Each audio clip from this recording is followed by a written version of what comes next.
ನಮಸ್ತೆ, ಹೇಗಿದ್ದೀರಾ ಎಲ್ಲರೂ? Welcome back to our channel. ಪೂಜ್ಯಾಯ ರಾಘವೇಂದ್ರಾಯ ಸತ್ಯಧರ್ಮರತಾಯ ಚ ಭಜತಾಂ ಕಲ್ಪವೃಕ್ಷಾಯ ನಮತಾಂ ಕಾಮಧೇನವೇ. ಈ ಒಂದು ವಿಡಿಯೋ ಎಲ್ಲ ರಾಯರ ಭಕ್ತರಿಗಾಗಿ. ಹಾಗೆ ಈ ವಿಡಿಯೋನ ಎಲ್ಲೂ ಸ್ಕಿಪ್ ಮಾಡದೆ ಪೂರ್ತಿಯಾಗಿ ನೋಡಿ, ಲೈಕ್, ಶೇರ್ ಹಾಗೆ ಕಮೆಂಟ್ ಮಾಡಿ. ರಾಯರು ಅಂತಂದರೆ ದೇವರು ಮತ್ತು ಮನುಷ್ಯರ ನಡುವಿನ ಸಂಬಂಧವನ್ನು ಬೆಸೆಯುವಂತಹ ಒಂದು ಕೊಂಡಿ ಅಂತ ಹೇಳ್ಬೋದು. ನಂಬಿ ಕೆಟ್ಟವರಿಲ್ಲವೋ ರಾಯರ, ನಂಬದೇ ಕೆಡುವರುಂಟು ಅನ್ನೋ ಮಾತು ಅಕ್ಷರಶಃ ಸತ್ಯ. ಯಾಕೆ ಅಂತಂದರೆ, ನಾವು ಎಷ್ಟು ನಂಬಿಕೆಯಿಂದ ಅವರು ನಮ್ಮ ಜೊತೆಗಿದ್ದಾರೆ ಅಂತ ನಂಬ್ತೇವೆ, ಅಷ್ಟೇ ನಂಬಿಕೆಯಿಂದ ಅವರು ಕೂಡ ನಮ್ಮ ಜೊತೆ ಬರ್ತಾರೆ ಅನ್ನೋದು ಸತ್ಯ ಅಂತ ಹೇಳ್ಬೋದು. ಹಾಗೆ ಅದು ಹೇಗೆ ನಮಗೆ ಅರ್ಥ ಆಗುತ್ತೆ ರಾಯರು ನಮ್ಮ ಜೊತೆ ಇದ್ದಾರೆ ಅನ್ನೋದನ್ನು ನೋಡೋದಾದರೆ, ಕೆಲವೊಂದು ಸೂಚನೆಗಳಿರುತ್ತೆ. ರಾಯರು ನಮ್ಮನ್ನು ನೋಡ್ತಾ ಇದ್ದಾರೆ ಅಥವಾ ನಮ್ಮ ಕಷ್ಟಗಳಿಗೆ, ಸುಖಗಳಿಗೆ, ನಾವು ಅವ್ರ ಜೊತೆ ಆಡೋ ಮಾತುಗಳಿಗೆ ಅವರು ಸ್ಪಂದಿಸ್ತಾ ಇದ್ದಾರೆ ಅನ್ನೋದಕ್ಕೆ ಕೆಲವೊಂದು ವಿಷಯಗಳನ್ನು ಸಾಕ್ಷಿ ಅಂತನಾದರೂ ಹೇಳ್ಬೋದು, ಅಥವಾ ಅವರ ಕರುಣೆ ಅಂತನಾದರೂ ನಾವು ತಿಳ್ಕೋಬಹುದು. ರಾಯರು ಅಂದರೆ ನಂಬಿಕೆ ಅಂತ ನಾನು ಆವಾಗಲೇ ಹೇಳಿದೆ.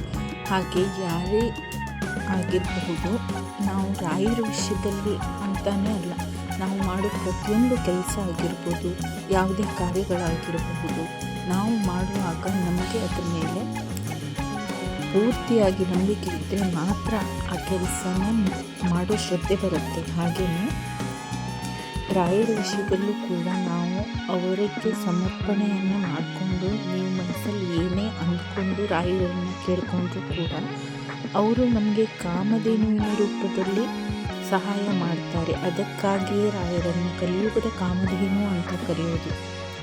ರಾಯರನ್ನು ನೆನೆದು ಅಥವಾ ನಾವು ವ್ರತಗಳನ್ನು ಮಾಡ್ತಾ ಏನಾದರೂ ಸಂಕಲ್ಪವನ್ನು ಮಾಡಿಕೊಂಡಾಗ ರಾಯರು ನಮ್ಮ ಜೊತೆಗಿದ್ದು ನಡೆಸ್ತಾರೆ ಅನ್ನೋದಕ್ಕೆ ಸೂಚನೆಗಳನ್ನು ಹೇಳ್ತಾ ಹೋಗೋದಾದರೆ, ಸನ್ಯಾಸಿ ರೂಪದಲ್ಲಾಗಿರಬಹುದು, ವೃದ್ಧರ ರೂಪದಲ್ಲಾಗಿರಬಹುದು, ಆನೆ ರೂಪದಲ್ಲಾಗಿರಬಹುದು, ಹಯಗ್ರೀವನ ರೂಪದಲ್ಲೇ ಆಗಿರಬಹುದು.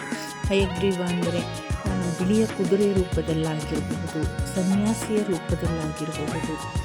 ಹೀಗೆಲ್ಲ ರೂಪದಲ್ಲಿ ನಮಗೆ ಕನಸಿನಲ್ಲಿ ಕಾಣಿಸ್ಕೊಂಡ್ರೆ ಅದು ರಾಯರ ಕೃಪೆ ಅಂತ ಹೇಳ್ಬೋದು, ರಾಯರು ನಮ್ಮನ್ನು ನೋಡ್ತಾ ಇದ್ದಾರೆ ಅಂತ ಹೇಳ್ಬೋದು, ಅಥವಾ ರಾಯರ ಸಂಪೂರ್ಣ ಕರುಣೆ ನಮ್ಮ ಮೇಲಿದೆ ಅಂತ ನಾವು ತಿಳ್ಕೋಬೋದು.